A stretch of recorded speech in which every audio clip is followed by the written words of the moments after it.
Jamie, viens m'aider. Fred, mais tu es où? J'ai voyagé dans le temps. Je suis en 2015, mais je ne sais pas comment rentrer.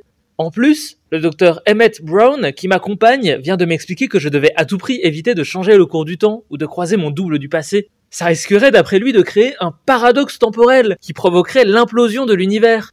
J'ai un peu peur, Jamie.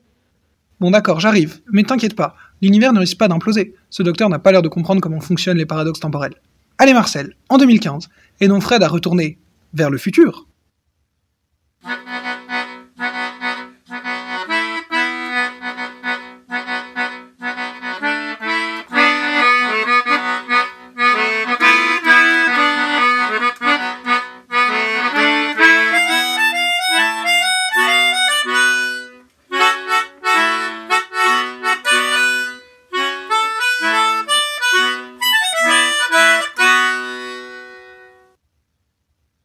Bon, déjà, on parle de paradoxe temporel.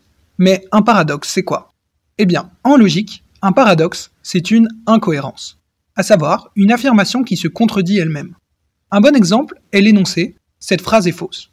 Si la phrase est vraie, alors elle est fausse, mais si elle est fausse, alors elle est vraie, et ainsi de suite. On a donc bien une contradiction. Un paradoxe temporel, c'est exactement la même chose, mais appliqué au voyage dans le temps.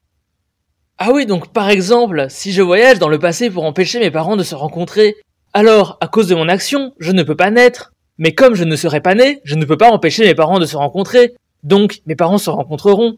Mais alors, je vais naître. Et donc, je pourrai revenir dans le temps et empêcher mes parents de se rencontrer. Mais alors... Exactement. Un paradoxe, c'est quand une proposition est en même temps vraie et fausse. Ce qui est bien le cas ici. Si tu empêches la rencontre de tes parents, tu seras à la fois né et pas né. C'est bien un paradoxe temporel. Mais du coup, ça m'a l'air assez grave. Dis-moi, Jamie, il se passerait quoi si, même par accident, je créais un paradoxe temporel? L'implosion de l'univers? Pas du tout, ne t'inquiète pas. Mais pour comprendre les conséquences que ça aurait, il faut aller au cœur des mathématiques et de la logique. En maths, on se base entièrement sur la logique. Mais avec seulement la logique, on ne peut rien faire. Il nous faut un début, des prémices à tout ce qu'on va construire derrière. Ces prémices, on les appelle des axiomes. Et on décide qu'ils sont vrais sans les justifier davantage. De là, on va construire ce qu'on appelle des théorèmes, à savoir des affirmations qui découlent logiquement des axiomes. Si les axiomes sont vrais, alors les théorèmes aussi. Si par exemple on choisit comme axiome « tous les hommes sont des menteurs » et « Socrate est un homme », alors un théorème qu'on peut avoir est « Socrate est un menteur ».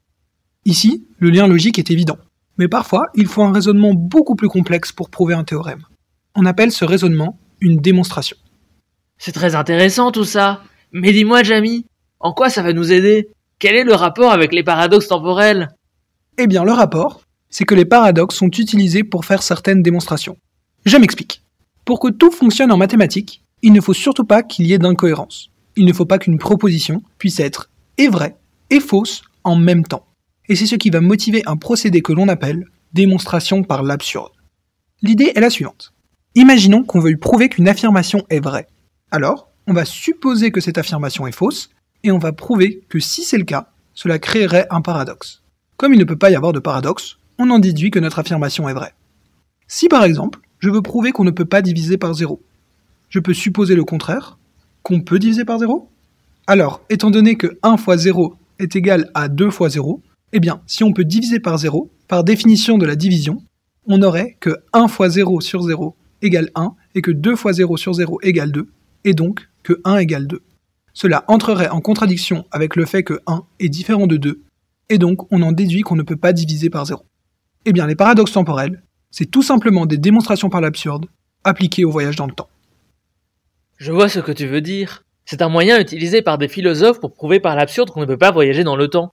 Si le voyage dans le temps est possible, alors je peux créer un paradoxe temporel en empêchant par exemple mes parents de se rencontrer. Mais comme les paradoxes temporels sont impossibles, on en déduit qu'il est impossible de voyager dans le temps. Mais dis-moi, Jamie, comment ça se fait que j'ai réussi à remonter le temps jusqu'en 2015? Et si maintenant je crée un paradoxe temporel, il se passera quoi? Eh bien, c'est très simple. Il ne se passera rien.